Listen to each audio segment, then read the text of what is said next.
बिस्मिल्लाहिर्रहमानिर्रहीम।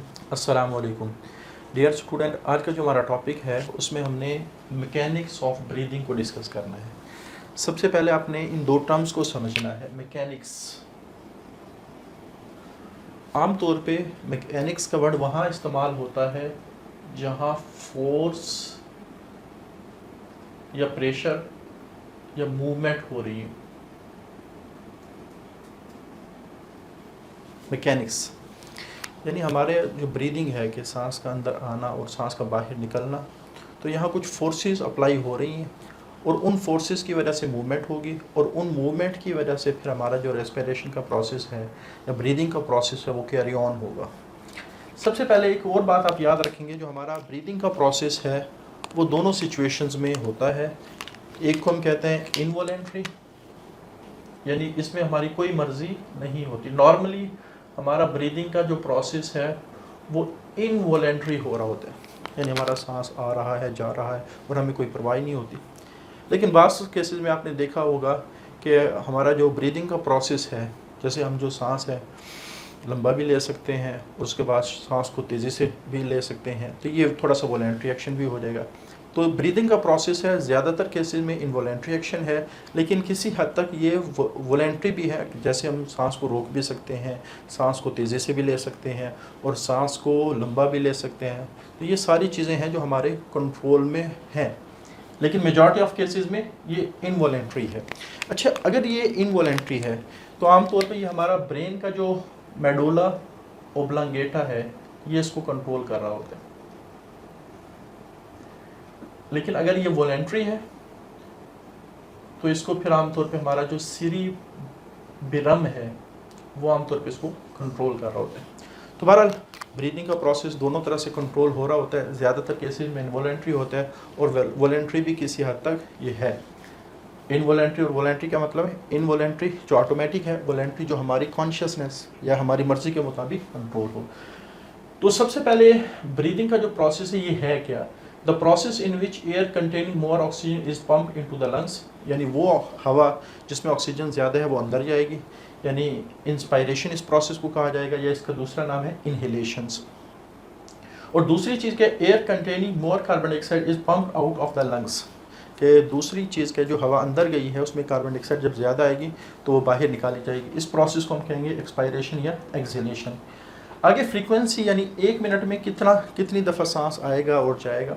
तो रेस्ट में तकरीबन 15 से 20 दफ़ा सांस की फ्रीक्वेंसी होती है, और जब एक्सरसाइज होती है तो इसमें तकरीबन 30 के राउंड अबाउट ये फ्रीक्वेंसी पहुंच जाती है। वजह क्या, एक्सरसाइज में चूँकि ऑक्सीजन ज़्यादा होती है, चाहिए होती है बॉडी को, तो ज़्यादा ऑक्सीजन के लिए तो सांस की रफ्तार तेज़ हो जाती है और बॉडी में कार्बन डाइऑक्साइड चूँकि ज़्यादा बनती है, इस वजह से उसको बाहर निकाला जाता है। तो फ्रीक्वेंसी का मतलब क्या होता है कि जो रफ्तार है, यहाँ मैंने लिख दिया है कि आमतौर पे फ्रीक्वेंसी में हम मिनट के हिसाब से देख रहे होते हैं कि एक मिनट में कितनी दफ़ा ब्रीदिंग का प्रोसेस कंप्लीट हुआ है। अच्छा, उसके बाद दो चीज़ें हैं जो हमने डिस्कस करनी है, इंस्पायरेशन और एक्सपायरेशन। लेकिन इन दोनों चीज़ों को डिस्कस करने से पहले कुछ पॉइंट है जो आपको समझना ज़रूरी है। यानी मैकेनिज़्म या मैकेनिक्स की बात हम बाद में करेंगे, पहले उन चीज़ों को डिस्कस करेंगे जो इन दोनों प्रोसेस में इन्वॉल्व है। सबसे पहले लंग्स की कुछ करैक्टरिस्टिक हैं जिसकी वजह से मैकेनिक्स ऑफ ब्रीदिंग का प्रोसेस होता है। सबसे पहले ये तो हमने डिस्कस कर लिया था कि लंग्स स्पॉन्जी इन नेचर है, और ये भी बात डिस्कस कर ली थी स्पॉन्जी किसकी वजह से, due to presence of alveoli. अच्छा, दूसरा, जो लंग्स है वो कभी हवा को खुद नहीं खींचेंगे या खुद बाहर नहीं निकालेंगे, इनको किसी न किसी एक्सटर्नल चीज़ों की ज़रूरत होगी जो इनको अंदर हवा को खींचने और बाहर निकालने में मदद कर रही होंगी। यानी आप ये समझ लें कि ये सारा प्रोसेस लंग्स के लिए पैसिवली हो रहा होगा, क्योंकि लंग्स के अंदर कोई ऐसी चीज़ नहीं है जिसके अंदर आप कह सकते हैं, आप जिस तरह हमारे पास मसल्स होते हैं, मसल्स को एनर्जी की ज़रूरत होती है कॉन्ट्रैक्ट होने के लिए, रिलैक्स होने के लिए, लंग्स खुद सलाहियत नहीं रखता कि वो हवा को अंदर खींच सके या हवा को बाहर निकाल सके। अच्छा, लंग्स की यह खासियत है कि ये इलास्टिक है। जैसे कि प्लास्टिक का बॉल होता है, आप उसको प्रेस करें वो प्रेस हो जाएगा, आप उसके ऊपर प्रेशर कम करें वो इस तरह एक्सपेंड हो जाएगा। यानी काफ़ी सारी चीज़ें आपने देखी होगी, उनको प्रेस करने से वो प्रेस हो जाती हैं, और उनको जब उनके ऊपर से थोड़ी सी फोर्स निकाल दें तो वो आमतौर पे दोबारा एक्सपेंड हो जाती हैं। तो लंग्स में चूँकि ये इलास्टिसिटी है, कि लंग्स को अगर प्रेस कर दिया जाए तो प्रेस हो जाएगा, अगर उनके ऊपर से फोर्स हटा ली जाए तो वो दोबारा क्या हो जाता है, एक्सपेंड हो जाता है। लेकिन एक बात याद रखेंगे, जब लंग्स कॉन्ट्रैक्ट यानी जब लंग्स को कॉन्ट्रैक्ट करवाया जाए, खुद तो हो नहीं सकते, उसकी वजह यह है क्योंकि उनके अंदर कोई मसल वगैरह नहीं होते, तो लंग्स को जब भी कॉन्ट्रैक्ट करवाया जाएगा तो एक्सपायरेशन में कंट्रैक्शन होगी, और लंग्स जब एक्सपेंड करेंगे तो उस वक्त इनहेलेशन या इंस्पायरेशन हो रही होगी। तो 3 प्रॉपर्टीज़ हैं जो हमने मैकेनिक्स के लिहाज से डिस्कस की। पहली चीज़ कि हवा ये खुद खींचेंगी नहीं, खुद बाहर नहीं निकालेंगे, इनको किसी दूसरी चीज़ की ज़रूरत पड़ेगी। दूसरी बात, ये इलास्टिक होते हैं कि इनको जब प्रेस किया जाएगा प्रेस हो जाएंगे, जब इनके ऊपर से प्रेशर हटा लिया जाएगा तो ये ऑटोमेटिकली ये एक्सपेंड हो जाएंगे। और तीसरी बात जो है वो ये स्पॉन्जी इन नेचर होते हैं, इसको हम पहले डिस्कस कर चुके हैं। स्पॉन्जी इन नेचर किस वजह से होती है, ये एल्वियोलाई की वजह से। उसके बाद हमारे पास आ जाती है डायाफ्राम। तो डायाफ्राम है क्या, इसको floor of the chest cavity भी हम कह सकते हैं। फ्लोर ऑफ चेस्ट कैविटी से क्या मुराद है, हमारा जो एब्डोमिन है या चेस्ट है, इसके दरमियान में एक मसल्स की बनी हुई शीट लगी हुई है, इसको हम कहते हैं डायाफ्राम। अब चूँकि यहाँ मस्कुलर शीट है तो इसमें 2 तरह की सलाहियत है, ये रिलैक्स भी हो सकती है, ये कॉन्ट्रैक्ट भी हो सकती है। अब यहाँ एक बात आपने याद रखना है कि आम तौर पे जो हमारा डायाफ्राम है वो होता है गुंबद की तरह, डोम लाइक। तो नॉर्मल पोजीशन या रिलैक्स पोजीशन इसकी ये है कि ये गुंबद की तरह है, ऐसे, यानी ये ऊपर उठा हुआ होता है। लेकिन जब ये कॉन्ट्रैक्ट करता है तो ये इस तरह फ्लैट हो जाता है, बिल्कुल सीधा ऐसे। यानी इन शॉर्ट आप ये समझ लें कि जब ये नॉर्मल पोजीशन में तो ये ऊपर उठा हुआ होगा दरमियान से, और जिस वक्त ये कॉन्ट्रैक्ट करेगा तो दरमियान से बैठा हुआ होगा। इस वजह से एक और बात आपने याद रखनी है कि जब ये रिलैक्स कंडीशन होती है तो इसको हम अपवर्ड कंडीशन भी कह सकते हैं, और जब ये कॉन्ट्रैक्ट करता है तो इसको डाउनवर्ड या लेस डोम लाइक, कि अब ये गुंबद की तरह ज़्यादा नहीं रहा। तो डायाफ्राम की वजह से भी जो हमारी चेस्ट कैविटी है, इसकी जो अंदर की स्पेस है वो कम ज़्यादा हो रही होती है। कैसे कि जिस वक्त हमारे पास ये डायाफ्राम ऊपर से नीचे आएगा तो ऑटोमेटिकली जो चेस्ट कैविटी की स्पेस है वो बढ़ जाएगी, और जब ये ऊपर जाएगा तो चेस्ट कैविटी की स्पेस क्या हो जाएगी, कम हो जाएगी। तो इसकी वजह से, यानी इन दोनों मूवमेंट की वजह से, या इन शॉर्ट आप ये भी कह सकते हैं कि जब ये रिलैक्स कंडीशन होगा तो जो चेस्ट कैविटी है, चेस्ट कैविटी इसकी स्पेस कम हो जाएगी, और जब ये कॉन्ट्रैक्ट करेगा तो चेस्ट कैविटी की जो स्पेस है वो बढ़ जाएगी। अच्छा, उसके बाद तीसरा फैक्टर, यानी लंग्स में कुछ प्रॉपर्टीज़ हैं जो मैकेनिक्स को कंट्रोल करी हैं, डायाफ्राम उसमें हेल्प कर रहा है चेस्ट कैविटी की स्पेस को बढ़ाने में और कम करने में, और तीसरी बात है रिब्स और इंटरकोस्टल मसल। अब इंटरकोस्टल मसल क्या है, जो हमारी पसलियाँ हैं जिनको रिब्स कहा जाता है, जैसे मैं कहता हूँ कि ये रिब्स हैं, इनके दरमियान में जो मसल्स लगे होते हैं ऐसे, इन मसल को हम कहते हैं इंटरकोस्टल मसल्स। अब जाहिर बात, अब ये मसल हैं तो ये भी रिलैक्स और कॉन्ट्रैक्ट होंगे। जब ये रिलैक्स और कॉन्ट्रैक्ट होते हैं तो इनकी वजह से रिब्स मूव करती हैं, यानी इनके कॉन्ट्रैक्शन और रिलैक्सेशन होने की वजह से रिब्स मूव करती हैं, और रिब्स की मूवमेंट की वजह से जो चेस्ट कैविटी की स्पेस है वो तो या तो इंक्रीज होगी या डिक्रीज होगी। अब सबसे पहले आपने याद रखना है, सपोज मैं कहता हूँ कि हमारे पास इंटरकोस्टल मसल ने रिलैक्स किया, रिब्स बैकवर्ड या डाउनवर्ड मूव करेंगे, और जब ये कॉन्ट्रैक्ट करेंगे तो रिब्स फॉरवर्ड और अपवर्ड मूव करेंगे। जैसे मैं कहता हूँ ये कॉन्ट्रैक्ट किया है, सपोज हमारे रिब्स यहाँ थे, जब रिब्स के दरमियान के मसल ने कॉन्ट्रैक्ट किया है तो अब हमारे जो रिब्स हैं वो 2 डायरेक्शन में मूव करें, आगे की तरफ और ऊपर की तरफ, यानी ये थोड़ा सा ऐसे ऊपर की तरफ आएंगे और आगे की तरफ। अगर सपोज मैं कहता हूँ ना ये फॉरवर्ड है, ये अपवर्ड है, लेकिन अगर कोई इस तरह आए, इस तरह, तो ये अपवर्ड भी होगा फॉरवर्ड भी होगा।